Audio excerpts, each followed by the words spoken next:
Yeah, what's up, y'all? You know what it is. It's your boy Ray Soprano in the building. Welcome back to the Melty Blood Opus. Today we are taking a look at Melty Blood ReAct Final Tune. Now, I'm going to explain a little bit later what the final tune means, because right now I have no bearings on what we're about to immediately cover. So, this right here is not going to take as long as the first Melty Blood joint did, because I pretty much laid out the groundwork for everything to be easier for me later on, so I can explain it to you without re-explaining the same crap over and over and over and over and over and over again. Excuse me. Alright, let's get started. The story mode in Final Tune hasn't changed at all. It's still the same story from the original Melty Blood, so no big deal there. If you played that one, it's pretty much the same thing. A couple graphical differences, but other than that, not a big deal. The big change in ReAct Final Tune is the arcade mode, which is a story mode, which is a continuation of the original story mode, if I just understood what I just said. But yeah, everybody has their own little story that they go through, and there are a couple of characters that are in the arcade mode that are like in story mode, and the first one that are unplayable. My favorite being who my brother Jay calls the female Terry Bogard, Ayoko, dog. I'm like, all I have to say about Ayoko really quickly is bullet hell, because yes, it's not like if you later take a look at videos from Acadenza and Actress again. I'm like, everything she do, it's like all sparkly and glittery, and it's like rainbow bullet hell. Like I said, it's rainbow bullet hell, and it's crazy. But you know, it's cool. It's like they have lens alternate white lens, so you know, things like that. And they have the 7th Holy Scripture CL. It's like if you play with CL, she has this special move where she brings up this big ass gun. I guess it looks like, I don't know, it's like a big ass gun. It's all the way I can describe it, and she shoves it up your ass. Did I just say? Yeah, shove it up your ass. I just had to say that one more time. And that's exactly what she does. In executioner mode, she has that thing the whole damn time through the whole match, and she has infinite circuits, so it makes it even that crazy. Moving on.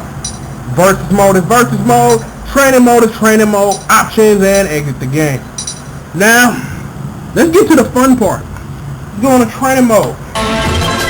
Now, with the addition of 2 new characters, the roster hasn't changed. The balance has been redone. Things of that nature, even some little graphical little punches and kicks here now. But other than that, really the main focus right now is just the 2 new characters that are playable this time, and that are new to this version of Melty Blood. So let's take a look.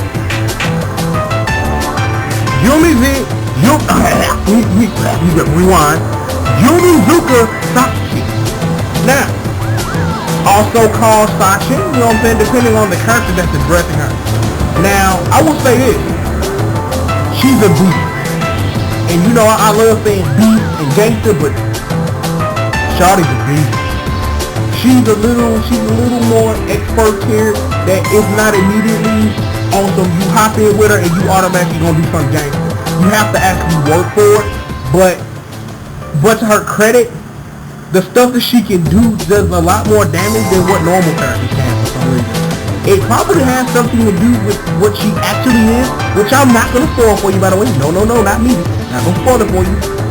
Either play Anime, Wikipedia it, Google it, whatever you do. I'm not spoiling this for you, because it's a real surprise about what's actually up with her. But like I said, she is a big tough. I remember when I decided to play with her, when I first played Acadenza, I was like a dead fish. I couldn't do nothing, couldn't make nothing work. But she's really a good character to learn if you're looking to learn someone on an expert tier. She kind of reminds me of King from Tekken a little bit. Like a lot of her throws are kind of like she can do this throw into this, into that. So you know, that's what she kind of draws her similarity to me. So leave that alone. Thank you very much, man. And our other character, Lynn, a fan favorite for obvious reasons and some unobvious. But Lynn is the queen of the mix-up. At That's all I can really say. It's like Lynn can do everything. She can turtle, she can rush you down, she can 50-50 you, she can do whatever she needs to do to win because it's just the way it is. I really don't have a lot to say about her. Later when we get into like academia and we start seeing white Lynn and you really start to see the difference between the two of them, just not it. Now, there are a couple of other things that need to be quickly explained with the time I have left.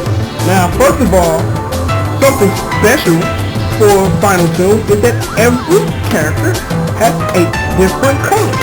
The first 4 which you can see, and the last 4 you cannot. High neck art, blah blah blah.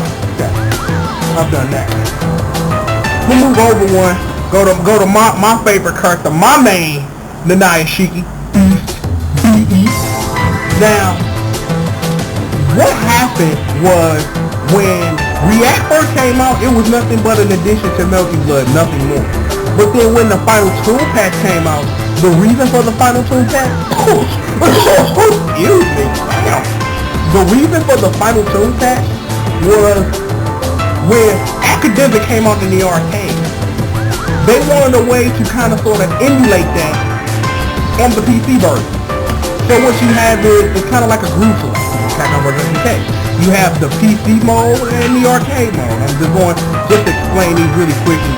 PC mode, this is the last time you'll ever see it in the series.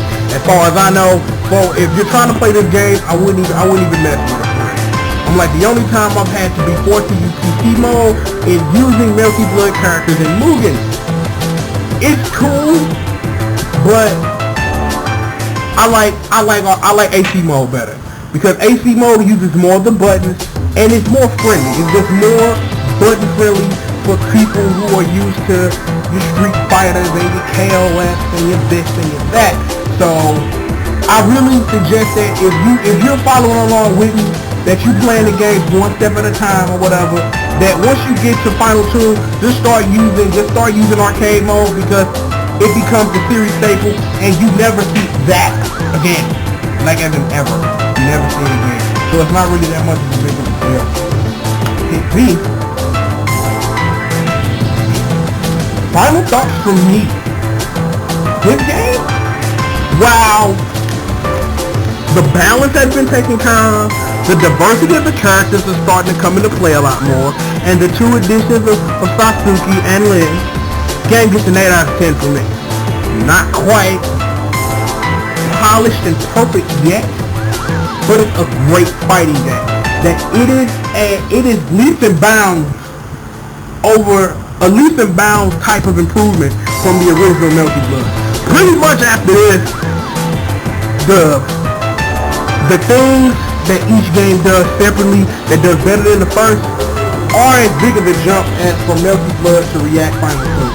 That's like jumping over 2 rooftops with nothing in between. Everything else is incremental. That there are things that don't break game balance, but they're game changing enough to where you have to relearn a couple of things. So it's not really that big of a deal. But like I said, game gets an 8 out of 10 for me. It looks a lot better, controls a lot better, and things of that nature. And like I said, the balance has been taken care of. And again, like I said, the character diversity, that's the word I'm looking for. The character diversity is starting to really come into play, like I said. Other than that, that will be it for me right now. A couple of things of note before I go. Thing 1, because of my laziness, I have to now rush into getting the rest of this done so that I can get everything done on my time schedule. I got something else coming. I got a little special coming later today for the diary. I'm going to do that. Probably every day for the rest of this week. I'm probably going to try to get through everything, so I can probably try to use the weekend to really get in actions again and then probably review it, if not Saturday or Sunday, Monday most definitely. Like I said, I got a couple other reviews for games that are coming out that should have been done weeks and months ago. But I'm going to do them because I'm a perfectionist and a completionist, and I just hate you know, doing things and just half-assing them, because not only does that make me look bad, but then it makes you look like, well, he said he's gonna do this, but he's not gonna do it. Maybe I should watch it, and I don't want you guys to do that. Real quickly, first of all, I want to shout y'all out, man. I really appreciate all the comments, all the thank yous, all the questions that I get. I do appreciate it. It makes my job that much easier to do when I know that there are people who care about what I say, you know, like whether that's important or not, it is what it is. But I do appreciate that from you guys, and I do thank you. Also, I gotta shout out my special executive producer from this diary entry, my boy Product Cloud. Shout out to him, man. That's my folk right there, man. One of the best takers I know, man. In that Blaze, when he be giving me the blues every now and then. But my Noel is coming up, man. So you know you gotta watch out for that. Again, I'd like to thank you guys for watching. I do appreciate you guys. Other than that, man, it's your boy Triple, man. I'm out of here. Holla at your boy.